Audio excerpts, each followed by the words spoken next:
मृत्यु जो जीवन का सबसे बड़ा सच है, जिसे कोई भी टाल नहीं सकता।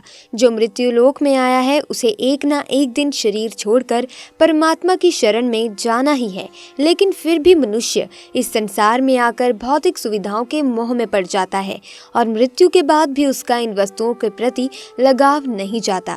कभी कभी उसका अपनी चीजों के प्रति इतना ज्यादा मोह हो जाता है कि वो मृत्यु के बाद भी पृथ्वी पर भ्रमण करता रहता है।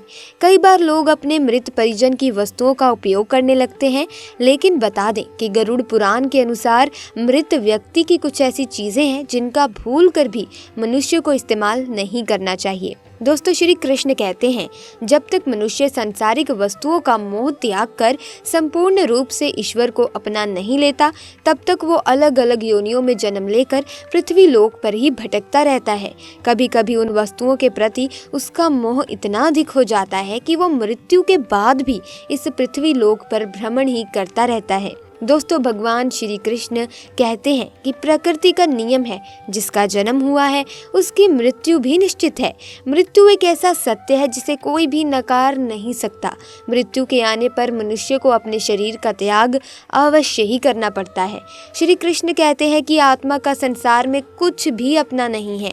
आत्मा अमर है, उसका कभी अंत नहीं होता। वो अपने कर्मों के अनुसार बार बार जन्म लेती है। मनुष्य का शरीर भी उसका अपना नहीं है। दोस्तों, वो उसे कुछ ही समय के लिए ईश्वर द्वारा प्राप्त हुआ है, जो एक ना एक दिन पंच तत्व में विलीन हो ही जाएगा। किंतु फिर भी मनुष्य संसार में जन्म लेकर कई प्रकार की भौतिक वस्तुओं के मोह में पड़ जाता है। उसका उन वस्तुओं के प्रति मोह छूट ही नहीं पाता। कई बार हम लोग अपने मृत परिजनों की वस्तुओं को उनकी याद में अपने पास रख लेते हैं या उनकी वस्तुओं का उपयोग भी करने लगते हैं। लेकिन गरुड़ पुराण के अनुसार हमें मृत व्यक्ति की कुछ वस्तुओं का उपयोग कभी नहीं करना चाहिए, क्योंकि इन वस्तुओं के साथ उस मृत व्यक्ति की ऊर्जा जुड़ी हुई होती है। मरने के बाद भी व्यक्ति का उस वस्तु के प्रति मोह बना रहता है, जिस कारण से उसकी आत्मा उन वस्तुओं से जुड़ी रहती है। और यदि कोई व्यक्ति उन वस्तुओं का उपयोग करता है तो उसे कई परेशानियों का सामना करना पड़ सकता है। दोस्तों, जो व्यक्ति मृतक की वस्तुओं का उपयोग करता है, वो मृत आत्मा उसे कई प्रकार के कष्ट देने लगती है। गरुड़ पुराण में मृत व्यक्ति की ऐसी चीजों के बारे में बताया गया है जिनका भूल कर भी हमें इस्तेमाल नहीं करना चाहिए, अन्यथा हमें भयंकर परेशानियों का सामना करना पड़ सकता है। जिस भी व्यक्ति की वो वस्तुएं होती हैं, उसे मोक्ष की प्राप्ति नहीं हो पाती और वो पृथ्वी लोक पर ही भटकता रहता है। तो चलिए जान लेते हैं वो कौन सी वस्तुएं हैं जिनका उपयोग हमें नहीं करना चाहिए। सबसे पहली चीज़ है मृत व्यक्ति के कपड़े। जी हाँ दोस्तों, गरुड़ पुराण के अनुसार किसी भी मनुष्य को मृत व्यक्ति के वस्त्रों का उपयोग कभी नहीं करना चाहिए। उन्हें भूल कर भी अपने शरीर पर धारण नहीं करना चाहिए।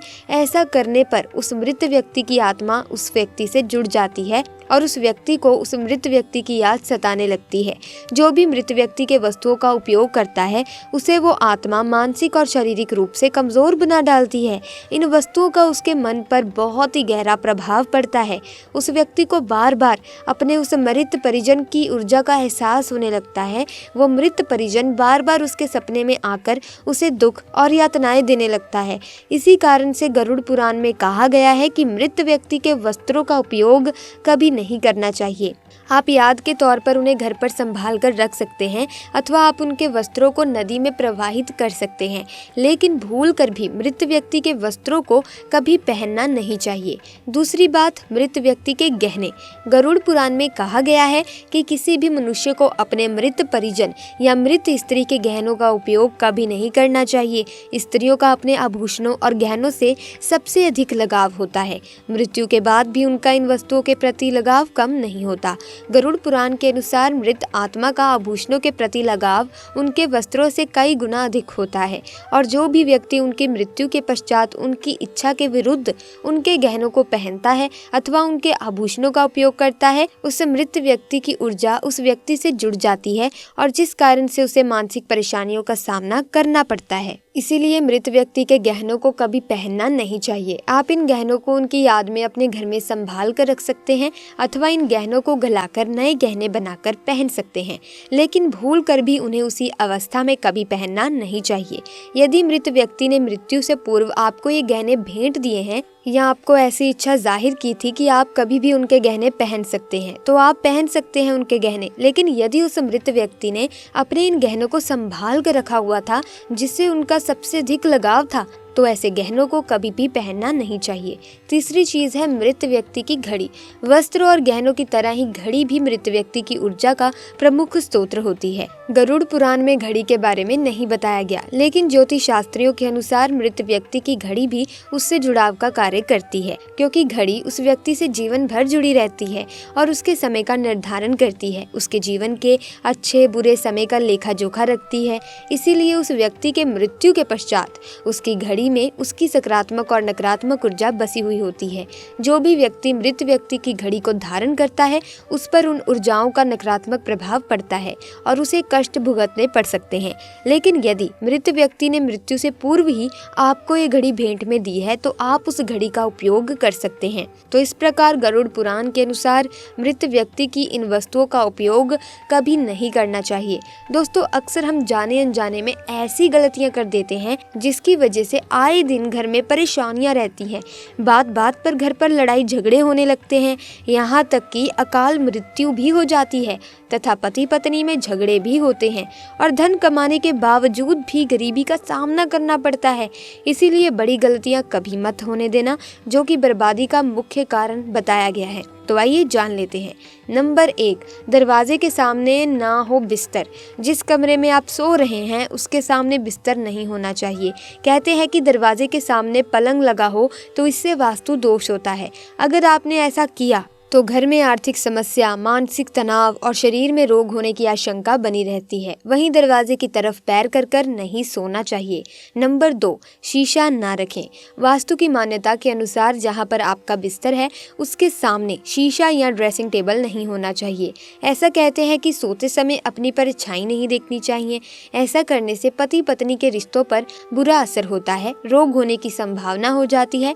अगर आपके कमरे में ऐसा कुछ है तो आप उस पर कपड़ा डाल दें। नंबर 3, लकड़ी के पलंग का करें इस्तेमाल। अपने कमरे में लोहे का पलंग ना लगाएं, हमेशा लकड़ी के पलंग का इस्तेमाल करें। लकड़ी के फर्नीचर ही वास्तु में शुभ माने गए हैं। साथ ही आपके पलंग की ऊंचाई ना तो बहुत ही ज्यादा होनी चाहिए और ना ही बहुत कम।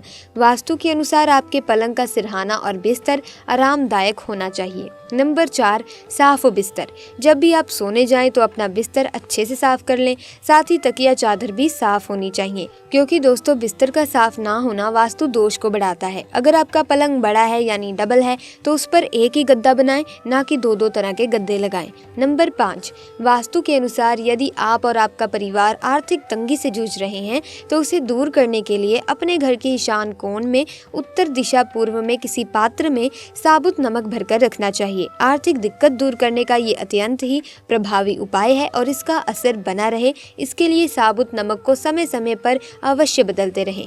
घर के मुख्य द्वार पर व उसके आसपास के क्षेत्र में साफ सफाई होनी चाहिए, ताकि सकारात्मक ऊर्जा को घर में प्रवेश करने में किसी प्रकार की रुकावट पैदा ना हो। दरवाजा खोलते या बंद करते समय दरवाजा आवाज करता हो तो कब्जों में तेल डाल देना चाहिए, नहीं तो परिवार के सदस्यों में खटपट बनी रहती है और घर में अकाल मृत्यु का भय बना रहता है। तो दोस्तों, आज की वीडियो में बस इतना ही ज्ञान। मिलेंगे अन्य वीडियो में नई जानकारी के साथ।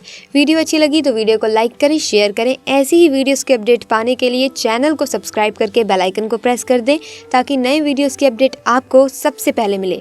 आपका बहुत बहुत धन्यवाद।